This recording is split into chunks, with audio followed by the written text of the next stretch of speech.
Video में आप सीखेंगे किस तरह से आप टेबल क्रिएट कर सकते हैं एमएस वर्ड में। तो चलें स्टार्ट करते हैं। आपने इंसर्ट टैब के ऊपर क्लिक करना है। यहाँ पे आपको टेबल की ऑप्शन नजर आएगी। आपने इसके ऊपर सिंगल क्लिक करना है। यहाँ पे आपको ग्रिड नजर आएगा। ग्रिड में आप राइट साइड पे अगर मूव करेंगे तो आपके पास कॉलम्स ऐड होते जाएंगे। अगर आप डाउनवर्ड मूव करेंगे तो आपके पास रोज ऐड होती जाएंगी। मुझे जो टेबल रिक्वायर्ड है वो 4x4 का है। मेन 4 कॉलम एंड 4 रोज होनी चाहिए। जब आपकी सिलेक्शन यहाँ पे कंप्लीट हो जाए तो आपने क्लिक कर लेना और यहाँ पे आपका टेबल क्रिएट हो जाएगा। वन मेथड आपके पास ये है। सेकंड मेथड जो टेबल क्रिएशन के लिए वो है आपके पास, आपने इंसर्ट टैब के अगेन ऊपर क्लिक करना है, देन टेबल के ऊपर क्लिक करना है एंड इंसर्ट टेबल के आपने ऊपर क्लिक करना है। इंसर्ट टेबल का डायलॉग बॉक्स ओपन हो जाएगा। नंबर ऑफ कॉलम्स आपको जितने रिक्वायर्ड हो आप यहाँ से सिलेक्ट कर सकते हैं। मुझे 4 रिक्वायर्ड है तो मैं नंबर ऑफ कॉलम्स 4 करूँगी और नंबर ऑफ रोज भी मुझे 4 रिक्वायर्ड है तो मैं यहाँ से इसको 4 करूँगी एंड देन क्लिक कर दूंगी ओके के ऊपर। तो मेरे पास यहाँ पे टेबल क्रिएट हो चुके हैं। यहाँ पे मेरे पास जो है वो 4 रोज एंड 4 कॉलम्स ऐड हुए हैं। जो मेरे पास वर्टिकली आ रहे हैं ये कॉलम्स हैं और हॉरिजॉन्टल जो इसमें है ये मेरे पास रोज हैं। यहाँ पे ईच जो ब्लॉक है इसमें वो मेरे पास सेल है। मीन्स कि इस टेबल में ईच ब्लॉक जो है मेरे पास स्क्वायर है, ये इसको हम सेल कहते हैं। देन अब बारी आती है कि हमने इसमें डाटा कैसे इंसर्ट करना है। तो आपने माउस से सिंगल क्लिक करना है इस सेल में, जहाँ उस सेल में आप क्लिक करेंगे जहाँ पे आपने डाटा एंटर करना है। तो फर्स्ट ऑफ ऑल चूँकि मेरी हेडर रो है तो मैं यहाँ पे अपना डाटा एंटर कर लेती हूँ। या फिर आप माउस से कर सकते हैं या फिर आप कीबोर्ड से एरो की से काम कर सकते हैं, upward arrow, downward arrow, left right से। तो मैं यहाँ पे अपना जो है वो जो मेरी फील्ड्स रिक्वायर्ड है मुझे मैं वो लिखूँगी। देन यहाँ पे मेरे पास आ गया फिजिक्स एंड देन मेरे पास है टोटल मार्क्स। मैं यहाँ पे स्टूडेंट्स के नेम्स भी एंटर कर रही हूँ।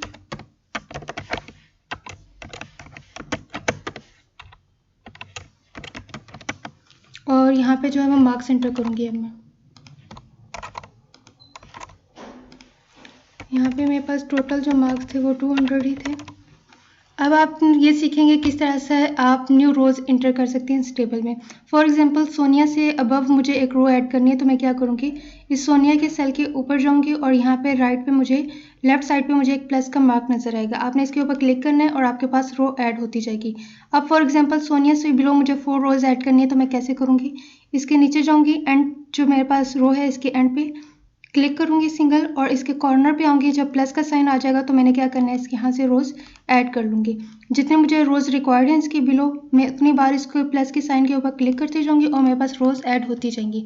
बट मुझे ये रोज रिक्वायर्ड नहीं थी इसलिए मैं Ctrl+G कर रही हूँ और अपने प्रीवियस टेबल के ऊपर वापस आ रही हूँ। ये हो गया आपके पास रोज आप किस तरह से ऐड कर सकते हैं। प्लस का साइन जहाँ पे आपको नजर आएगा जहाँ पे आपने रो ऐड करनी होगी। फॉर एग्जाम्पल ये मोहम्मद के बाद मुझे एक और रो ऐड करनी है स्टूडेंट के बाद, तो मैं क्या करूँगी, इसके कॉर्नर पे आऊँगी। जब प्लस का साइन आ जाएगा यहाँ पे मैं क्लिक करूँगी और यहाँ पे भी मेरा क्या हो जाएगा, न्यू रो ऐड हो जाएगी। सेम एज इट इज़ आपके पास कॉलम भी आप ऐड कर सकते हैं। फॉर एग्जाम्पल एड्रेस की राइट साइड पे मुझे एक और कॉलम ऐड करना है तो मैं क्या करूँगी कि एड्रेस और फिजिक्स के सेंटर में जाके यहाँ पे आपको ऊपर नज़र आएगा प्लस का मार्क नज़र। तो प्लस का जब साइन आपको नजर आएगा आपने इसके ऊपर क्लिक करना है और यहाँ पे आपके पास कॉलम्स भी ऐड हो जाएंगे। अब यहाँ पे साथ साथ मैं डाटा भी इंटर करती जाऊंगी अपना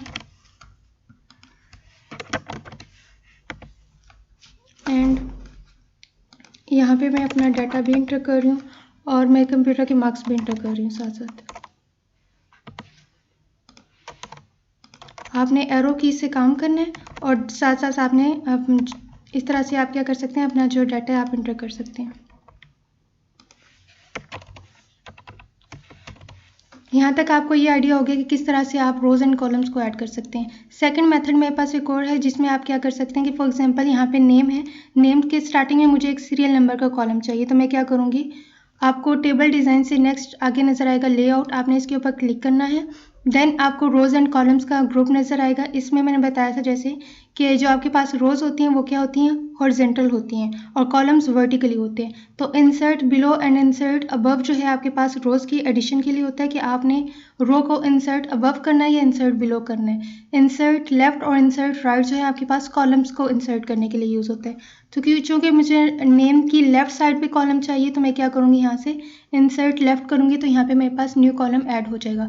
अब मैं इसका भी नेम लिख लेती हूँ, सीरियल नंबर इसका नेम था। अब अगेन फॉर एग्जांपल मुझे कोई रो या कॉलम ऐड करना है तो मैं क्या करूँगी, फॉर एग्जांपल अरसलान के बाद मुझे न्यू यहाँ पे रो ऐड करनी है, तो मैं यहाँ पे क्लिक करूँगी और इंसर्ट, चूँकि इसको बिलो मुझे इंसर्ट करनी है रो, तो मैं इंसर्ट बिलो करूँगी तो यहाँ पे मेरे पास न्यू रो ऐड हो जाएगी। यहाँ तक आपने इंसर्शन के बारे में सीख लिया कि रो एंड कॉलम आप किस तरह से इंसर्ट कर सकते हैं। अब हम सीखेंगे किस तरह से आप किसी भी रो या कॉलम को डिलीट कर सकते हैं।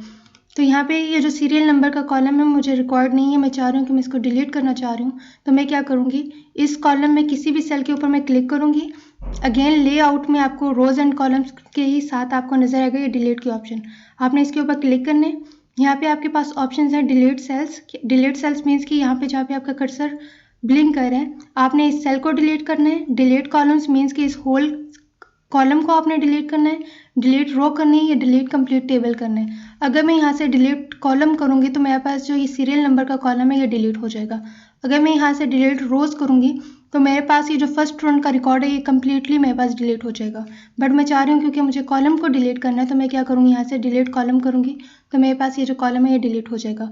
अब मैं चाह रही हूँ कि यहाँ पे जो मेरे पास एम्प्टी रोज आई हैं ये भी डिलीट हो जाएं, तो मैंने इनके ऊपर सिंगल क्लिक करना है इस रो के ऊपर एंड देन डिलीट के ऊपर क्लिक करूंगी और डिलीट रोज के ऊपर क्लिक करूंगी तो मेरी रो जो है वो डिलीट हो जाएगी। सेकंड मेथड है आपके पास रोज और कॉलम्स को डिलीट करने का, वो ये है कि जिस रो को आपने डिलीट करना हो या कॉलम को, उसके सेल के ऊपर आपने क्लिक करना है, राइट क्लिक करना है और यहाँ पे आपको नजर आएगा डिलीट सेल्स की ऑप्शन, आपने इसके ऊपर क्लिक करना है। यहाँ पे आपके पास पॉपअप मेन्यू ओपन हो जाएगा जिसमें आपके पास 4 ऑप्शन है। इसमें आप सेकंड लास्ट और थर्ड लास्ट देखेंगे तो इसमें क्या है, आपके पास आ रहा है डिलीट इंटायर रो और डिलीट इंटायर कॉलम। अगर मैं यहाँ से डिलीट इंटायर रो करूँगी तो मेरे पास ये जो एम्प्टी रो है ये डिलीट होगी। अगर मैं यहाँ से डिलीट इंटायर कॉलम करूँगी तो मेरे पास ये जो नेम वाला कॉलम है ये डिलीट हो जाएगा। तो मुझे क्या है कि डिलीट इंटायर रो करनी है, डिलीट इंटायर रो को चेक मार्क करूँगी एंड देन ओके कर दूँगी तो मेरे पास ये जो रो होगी वो डिलीट हो जाएगी। अब बारी आती है कि ईच सेल का आप हाइट एंड विड्थ कैसे इंक्रीज कर सकते हैं। आप क्या करेंगे, यहाँ पे जिस सेल की आपने हाइट एंड विड्थ इंक्रीज करनी है आपने इसके ऊपर क्लिक करना है। लेआउट में आपको नजर आएगा सेल साइज जो ग्रुप है ये आपको नजर आएगा। इसमें आपके पास डिफरेंट ऑप्शंस हैं हाइट एंड विड्थ की। तो आप क्या करेंगे कि हाइट को अगर आपने इंक्रीज करना है तो अपवर्ड एरो यहाँ से क्लिक करते जाएंगे और यहाँ पे आप नोटिस करेंगे कि फर्स्ट जो आपके पास रो थी इस कंप्लीट की हाइट जो है वो इंक्रीज हो रही है। आपको जितनी इसकी हाइट चाहिए आप यहाँ से इसको कर सकते हैं। आप विड्थ भी same as it is change कर सकते हैं upward arrow and downward arrow से, तो यहाँ से आप इसकी विड्थ भी इंक्रीज कर सकते हैं। एक मेथड तो आपके पास ये है कि आप हाइट एंड विड्थ से कर सकते हैं। सेकंड मेथड ये है आपके पास कि अगर फॉर एग्जांपल मुझे एड्रेस के सेल की हाइट एंड विड्थ चेंज करनी है तो अगर मुझे इसकी विड्थ चेंज करनी है तो मैं क्या करूँगी, इस सेल की राइट साइड पे जाऊँगी, जब ये प्लस का साइन नज़र आ जाएगा मुझे तो मैं इसको ड्रैग कर दूँगी फर्दर, तो इस तरह से इसकी विड्थ इंक्रीज हो जाएगी। अगर मैं चाह रही हूँ कि मैंने इसकी हाइट इंक्रीज करनी है तो मैं इसके बॉटम पे आऊँगी, जब मुझे प्लस का साइन नज़र आएगा अगेन इसको मैं ड्रैग करूँगी नीचे, तो इस तरह से इसकी क्या हो जाएगा, इस सेल का हाइट भी इंक्रीज हो जाएगी। बट मुझे ये रिक्वायर नहीं थी, मुझे इसकी हाइट एंड विड्थ इतनी ही रखनी है। तो इस तरह से आप क्या कर सकते हैं, सेल की हाइट एंड विड्थ को भी इंक्रीज कर सकते हैं। अगर आप ये चाहते हैं कि ईच जो आपका जो टेबल है उसमें ईच कॉलम की जो विड्थ है और विड्थ हो वो क्या हो, सेम रहे। जैसे आप यहाँ पे देख रहे हैं कि एड्रेस की मेरे पास जो विड्थ है वो ज़्यादा है, कंप्यूटर फिजिक्स और टोटल मार्क्स के कम है, तो मैं क्या करूँगी, इस होल टेबल को सिलेक्ट करूँगी एंड देन मैं डिस्ट्रीब्यूट कॉलम्स करूँगी तो इन सब की जो विड्थ है वो सेम हो जाएगी, एक जितनी हो जाएगी। अगर यही काम आप होल टेबल के ऊपर करना चाह रहे हैं, फॉर एग्जांपल मैं चाह रही हूँ कि ये जो टेबल है मेरे पास इसकी मैं विड्थ को इंक्रीज करना चाह रही हूँ होल टेबल की, तो मैं क्या करूँगी, एंड पे आऊँगी और इसको ड्रैग करूँगी तो आप देखेंगे कि सिर्फ टोटल मार्क्स जो है उसकी मेरे पास विड्थ इंक्रीज हुई है, बाकी टेबल के कॉलम्स की विड्थ चेंज नहीं हुई। तो अब मैं क्या करूँगी, इस टेबल में किसी भी सेल के ऊपर क्लिक करूंगी, लेआउट के ऊपर अगेन जाऊंगी एंड डिस्ट्रीब्यूट कॉलम्स करूंगी, तो अब क्या हो जाएगा कि तमाम जितने भी मेरे पास कॉलम्स हैं इनकी विड्थ सेम हो जाएगी। यही काम आप हाइट वाइज भी कर सकते हैं। अगर आपने टेबल की हाइट इंक्रीज करनी होगी तो आप बॉटम पे आएंगे और इसको ड्रैग करेंगे नीचे, देन आपने डिस्ट्रीब्यूट रोज के ऊपर क्लिक करेंगे तो ईच जो रो है उसकी जो हाइट होगी वो सेम हो जाएगी। बट मुझे ये रिक्वायर्ड नहीं है, अगेन मैं इसको प्रीवियस फॉर्म में लेके आ रही हूँ। अभी तक आपने ये सीख लिया किस तरह से आप कॉलम्स एंड रोज के इंसर्शन एंड डिलीशन कर सकते हैं, सेल का size and height and width कैसे इंक्रीज कर सकते हैं, डिक्रीज कैसे कर सकते हैं, और distribute rows and distribute columns के बारे में आपने सीख लिया। डिस्ट्रीब्यूट रोज में ये होता है आपके पास कि जितनी भी रोज आपके पास होंगी उनकी हाइट सेम हो जाएगी, और डिस्ट्रीब्यूट कॉलम्स में आपके पास ईच जो कॉलम होगा उसकी विड्थ सेम रहेगी इंडिविजुअल सबकी। देन हमारे पास बारी आती है किस तरह से आप सेल्स की मर्जिंग और सेल स्प्लिट कर सकते हैं। तो सेल स्प्लिट के बारे में फॉर एग्जांपल यहाँ पे एड्रेस आपको नज़र आ रहा होगा। मैं चाह रही हूँ कि एड्रेस को फर्दर मैं 2 पार्ट्स में डिवाइड कर दूँ, सिटी एंड जिप कोड में। तो मैं अब यहाँ पे क्या कर रही हूँ, मैं यहाँ पे एक न्यू रो ऐड कर रही हूँ और एड्रेस को मैंने स्प्लिट करना है 2 पार्ट्स में। तो मैं इस होल को सिलेक्ट करूँगी, इस कॉलम को, एंड देन मर्ज में आपको नज़र आएगा स्प्लिट सेल्स। आपने इसके ऊपर क्लिक करना है। यहाँ से आपने सेलेक्ट करना है कि इस सेल को आपने कितने कॉलम्स में डिवाइड करना है। मैंने इसको 2 कॉलम्स में डिवाइड करना है क्योंकि मुझे सिटी और जिप कोड चाहिए, तो यहाँ पे 2 ही रहने दूंगी मैं। और नंबर ऑफ रोज चूँकि मैंने जो सिलेक्ट की हुई है ये 6 है। इट्स अप टू यू कि आप अगर इसको नीचे तक करना चाहते हो तो यहाँ से आप इंक्रीज करोगे और देन आप ओके के ऊपर करोगे। तो मुझे जो कि नंबर ऑफ कॉलम्स 2 चाहिए थे और नंबर ऑफ रोज 6 ही चाहिए, देन मैंने इनको सिलेक्ट कर लिया और अब मैं ओके के ऊपर करूँगी। तो ये मेरे पास क्या है कि एक ही सेल था जिसको मैंने 2 पार्ट्स में डिवाइड कर दिया। अब यहाँ पे मैं लिख लेती हूँ सिटी एंड देन मेरे पास हो जाएगा जिप कोड।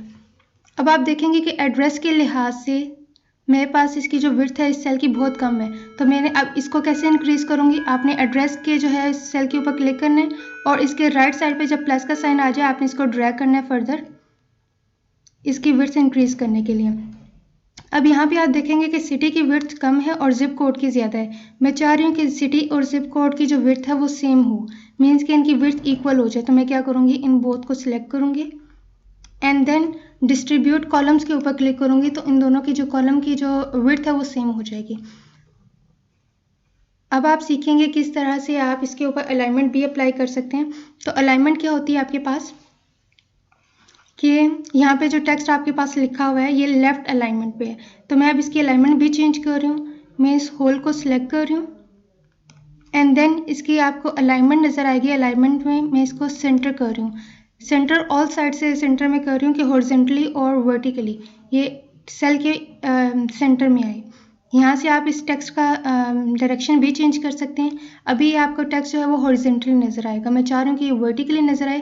तो मैं क्या करूँगी, यहाँ से इसको सिलेक्ट करूँगी और टेक्स्ट डायरेक्शन के ऊपर क्लिक करूँगी तो ये आपको टेक्स्ट इस तरह से नज़र आएगा। आप जितनी बार इसको क्लिक करते जाओगे आपको नज़र आएगा कि यहाँ पे इसके जो है ये डायरेक्शन मूव हो रही है। इस तरह से आप टेक्स्ट की अलाइनमेंट भी कर सकते हैं यहाँ से और टेक्स्ट की डायरेक्शन भी चेंज कर सकते हैं। अब मैं यहाँ पे ये चाह रही हूँ कि ये जो नेम और एड्रेस है इसको मैं मर्ज करना चाह रही हूँ एकेडमिक रिकॉर्ड और पर्सनल रिकॉर्ड में। जैसे यहाँ पे आपको नज़र आ रहा होगा कि नेम और एड्रेस जो है वो मेरे पास क्या है, पर्सनल रिकॉर्ड है, और कंप्यूटर फिजिक्स और टोटल मार्क्स मेरे पास क्या है, एकेडमिक रिकॉर्ड है। तो अब मैं क्या करूँगी कि नेम और एड्रेस है मेरे पास, यहाँ पे फर्स्ट ऑफ ऑल तो मैं एक अबव रो बना लेती हूँ, क्रिएट कर लेती हूँ, देन इसको मैं अब मर्ज करूँगी। तो मर्ज से क्या होता है कि जो आपके पास 2 या 3 सेल्स होते हैं वो एक ही सेल बन जाता है। तो मैं इन दोनों सेल्स को मैं सिलेक्ट कर रही हूँ एंड देन आपने मर्ज पे जाना है और मर्ज सेल्स कर लेना है। तो यहाँ पे अब मैं लिखूँगी मेरे पास क्या है, ये पर्सनल रिकॉर्ड है, और कंप्यूटर फिजिक्स और टोटल मार्क्स मेरे पास क्या था, ये आपके पास एकेडमिक रिकॉर्ड आ रहा है। मैं इसको सिलेक्ट करूँगी एंड देन मर्ज के ऊपर आपने जाके मर्ज सेल्स करना है तो ये आपके पास इंडिविजुअल एक सेल बन जाएगा। तो अब मैं इसके ऊपर लिखूँगी एकेडमिक रिकॉर्ड,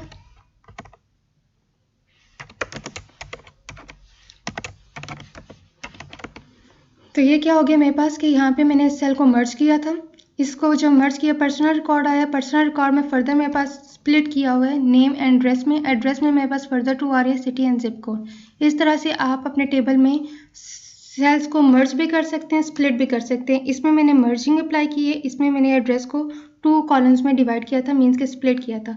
अब आप चाहते हैं अगर कि आप टेबल को भी स्प्लिट कर सकें, फॉर एग्जाम्पल बुक्स में आपने अक्सर देखा होगा कि एक ही टेबल होता है, उसके कुछ एलिमेंट्स अबव पे लिखे होते हैं, देन कुछ एक्सप्लेनेशन लिखी होती है एंड देन फर्दर नीचे टेबल लिखा होता है। तो अब वो आप कैसे कर सकते हैं, जहाँ से आपने टेबल को स्प्लिट करना हो वहाँ पे आपने क्लिक करना है, देन आपने स्प्लिट टेबल के ऊपर क्लिक करना है तो टेबल यहाँ से डिवाइड हो जाएगा। अब टेबल जो है वो 2 पार्ट्स में आ चुके हैं। अगेन इसको मैं प्रीवियस फॉर्म में लेके आ रही हूँ। अब आपने यहाँ तक ये सीख लिया किस तरह से आप मर्ज कर सकते हैं, सेल्स को स्प्लिट कैसे कर सकते हैं, टेबल को स्प्लिट कैसे कर सकते हैं, और अलाइनमेंट के बारे में आपने सीखा है कि आप किस तरह से इस टेबल की अलाइनमेंट कर सकते हैं। अब आप सीखेंगे किस तरह से आप सॉर्टिंग अप्लाई कर सकते हैं। यहाँ पे आप देखेंगे कि नेम का जो कॉलम है मेरे पास, इसमें सॉर्टिंग अभी अप्लाई नहीं हुई भी, क्योंकि मेरे पास जो है अल्फ़ाबेटिकल ऑर्डर में नहीं आ रहा। तो मैं क्या करूँगी, इस होल को सिलेक्ट करूँगी, देन लेआउट के ऊपर आपने क्लिक करना है। यहाँ पे आपको डाटा के टैब में नज़र आएगा सॉर्ट लिखा हुआ, आपने इसके ऊपर क्लिक करना है। सॉर्ट बाय आपने कॉलम 1 वाइज करना है, क्योंकि ये आपके पास कॉलम 1 है। तो यहाँ से मैं कॉलम 1 सिलेक्ट कर रही हूँ। टाइप में मैं टेक्स्ट करूँगी। अगर आपने किसी नंबर्स की बेस पे सॉर्टिंग करनी है तो आप यहाँ से नंबर चूज़ करेंगे, बट मेरे पास ये टेक्स्ट है तो मैंने टेक्स्ट लिखे रहने देना है। और देन मैंने अल्फ़ाबेटिकल ऑर्डर में जाना है, मीन्स के असेंडिंग ऑर्डर में। तो मैंने असेंडिंग ऑर्डर के ऊपर क्लिक किया हुआ है एंड देन ओके करूँगी। तो मेरे पास ये जो होल टेबल है वो क्या हो गया, सॉर्ट हो चुका है। अब मेरे पास फर्स्ट में 1 का आ रहा है, देन M, R और S के एंड पे आ रहे हैं। यहाँ पे ये नहीं होगा कि सिर्फ इस ये कॉलम ही रिप्लेस होगा, बल्कि ईच रो जो है वो रिप्लेस हो जाएगी। तो यहाँ पे आपके पास डाटा इनकन्सिस्टेंसी नहीं हो सकती। अब बारी आती है कि आप किस तरह से इसके ऊपर स्टाइल्स अप्लाई कर सकते हैं। तो स्टाइल्स अप्लाई करने के लिए हम क्या करेंगे कि आपने टेबल डिज़ाइन के ऊपर क्लिक करना है। यहाँ पे आपके पास ऑप्शन है टेबल स्टाइल्स की। आप यहाँ से अपने टेबल के स्टाइल चूज़ कर सकते हैं। यहाँ पे आपके पास प्लेन्स जो है वो टेम्पलेट्स हैं। अब इट्स अप टू यू कि आपकी रिक्वायरमेंट क्या है। यहाँ से फॉर एग्जांपल मैं ये चूज़ कर लेती हूँ। इसकी मैं फर्दर फॉर्मेटिंग कर सकती हूँ, किस लिहाज से। आपको टेबल स्टाइल ऑप्शन नज़र आएगा, आपने इसके ऊपर क्लिक करना है। यहाँ पे आपके पास लिखा हुआ है हेडर रो, और हेडर रो चेक मार्क है। तो वो क्यों चेक मार्क है, क्योंकि ये हाईलाइटेड है। अगर मैं इसको हाईलाइटेड नहीं करना चाह रही तो मैं यहाँ से अनचेक कर दूँगी, तो आप देखेंगे कि ये हाईलाइटेड नहीं रही। तो मुझे ये हाईलाइटेड ही चाहिए। इसी तरह आप देखेंगे जो फर्स्ट कॉलम है आपके पास, ये भी हाईलाइटेड है। तो अब अगर इसको आप रिमूव कर दें यहाँ से तो ये हाईलाइट नहीं रहेगा। इसी तरह आप देखेंगे यहाँ पे मेरे पास आ रहा है बैंडेड रोज। तो बैंडेड रोज क्या होता है कि जितने भी आपके पास ऑड रोज होती हैं, मीन्स के 1, 3, 5, 7, 9 जो रोज आती हैं आपके पास, वो क्या होती हैं, हाईलाइटेड होती हैं। तो इससे आपके टेक्स्ट जो है वो रीडेबिलिटी जो है वो इंक्रीज हो जाती है, आप इजीली रीड कर सकते हैं। अगर आपको ये नहीं करना, आप नहीं चाहते कि हाईलाइट हो, तो आपने बैंडेड रोज के ऊपर अनचेक कर लेना इसको, तो ये आपके पास सिंपल में आ जाएगा। इसी तरह आप बैंडेड कॉलम्स भी कर सकते हैं कि ईच कॉलम के बाद जितने भी ऑड कॉलम्स हैं वो हाईलाइट हो जाएं। तो ये आपके पास इस तरह से हो जाएगा, बट मुझे ये रिक्वायर्ड नहीं है, तो मैं इसलिए क्या कर रही हूँ, अपने टेबल जो है वो सिंपल फॉर्म में ही रखूँगी मैं। अब मैं आप देखेंगे, सीखेंगे किस तरह से आप टेबल्स के ऊपर शेडिंग अप्लाई कर सकते हैं। तो शेडिंग के लिए आपने क्या करना है, आप सिलेक्ट कर लें जिस सेल के ऊपर आपने शेडिंग अप्लाई करनी है। मैं पर्सनल रिकॉर्ड और एकेडमिक रिकॉर्ड को मैंने सिलेक्ट कर लिया एंड देन मैं यहाँ पे शेडिंग के ऊपर क्लिक करूँगी और यहाँ से इसकी मैं शेडिंग जो है वो चूज़ कर रही हूँ, कलर। तो इस तरह से आप अपने टेबल के ऊपर शेडिंग भी अप्लाई कर सकते हैं। अगेन मैं नीचे वाले रो को भी सिलेक्ट कर रही हूँ और इसके ऊपर भी मैं शेडिंग अप्लाई कर रही हूँ एंड देन मैं इसको भी सिलेक्ट कर रही हूँ और इसके ऊपर भी मैं शेडिंग अप्लाई कर रही हूँ। और जो नीचे वाला सेल्स है मेरे, मैं इनको भी सिलेक्ट कर रही हूँ और इनके ऊपर मैं लाइट कलर की शेडिंग कर देती हूँ। अब मुझे ये भी है कि ये जो मेरे पास नेम एड्रेस वगैरह है, इनका मैंने फ़ॉन्ट कलर चेंज करना है, तो मैं इन ऑल को सिलेक्ट कर रही हूँ एंड देन आपने होम के टैब के ऊपर क्लिक करना है और यहाँ पे आपको ए नज़र आएगा। यहाँ से आपने फ़ॉन्ट का कलर जो है वो चूज़ कर सकते हैं। मैं यहाँ से वाइट चूज़ कर रही हूँ। से आप इसका बैकग्राउंड कलर भी चेंज कर सकते हैं। अब मैं चाह रही हूँ कि इस टेबल के ऊपर मैंने बॉर्डर अप्लाई करना है, तो मैं क्या करूँगी, यहाँ पे आपको कॉर्नर पे नज़र आएगा, इसके ऊपर आप क्लिक करेंगे तो ये होल टेबल आपका सिलेक्ट हो जाएगा। सिलेक्शन के बाद आपने टेबल डिज़ाइन के ऊपर क्लिक करना है, देन अगेन आपको बॉर्डर्स नज़र आएगा। तो बॉर्डर्स में फर्स्ट ऑफ ऑल आप देखेंगे कि बॉर्डर स्टाइल्स हैं, यहाँ से आपने स्टाइल चूज़ कर लेना है कि आपको बॉर्डर की किस टाइप का चाहिए। तो मैं यहाँ से सॉलिड सिंगल लाइन के ऊपर क्लिक कर रही हूँ एंड देन यहाँ से आप इसकी जो वेट है वो आप चेंज कर सकते हैं या थिकनेस चेंज कर सकते हैं। तो मैं यहाँ से इसको 3 पॉइंट कर रही हूँ एंड देन पेन का कलर आप चेंज कर सकते हैं कि आपको जो बॉर्डर है वो किस कलर का चाहिए। तो मैं यहाँ से इसको ब्लू चूज़ कर रही हूँ एंड देन आपने बॉर्डर्स के ऊपर क्लिक करना है टैब के, और यहाँ पे आपने ये चूज़ करना है कि आपको बॉर्डर किस टाइप का चाहिए, लेफ्ट साइड पे चाहिए, राइट साइड पे चाहिए, टॉप बॉटम पे चाहिए। तो मैं आउटसाइड बॉर्डर मुझे रिक्वायर्ड है, तो मैं आउटसाइड बॉर्डर्स के ऊपर यहाँ पे क्लिक करूँगी। तो मेरे पास ये जो टेबल है इसके आउटसाइड पे ये ब्लू कलर का बॉर्डर भी आ चुका है। तो आज की इस वीडियो में आपने ये सीख लिया है किस तरह से आप रोज़ को इंसर्ट और डिलीट कर सकते हैं, कॉलम्स को कैसे इंसर्ट और डिलीट कर सकते हैं, आप सेल्स को मर्ज कैसे कर सकते हैं, स्प्लिट कैसे कर सकते हैं, टेबल को स्प्लिट कैसे कर सकते हैं, सेल्स की साइज़ के बारे में आपने सीखा है कि हाइट एंड विड्थ कैसे इंक्रीज कर सकते हैं एंड देन आपने लेआउट में सीखा था कि distribute rows and distribute columns कैसे कर सकते हैं, आप टेक्स्ट की अलाइनमेंट कैसे कर सकते हैं, आप डाटा को सॉर्ट कैसे कर सकते हैं।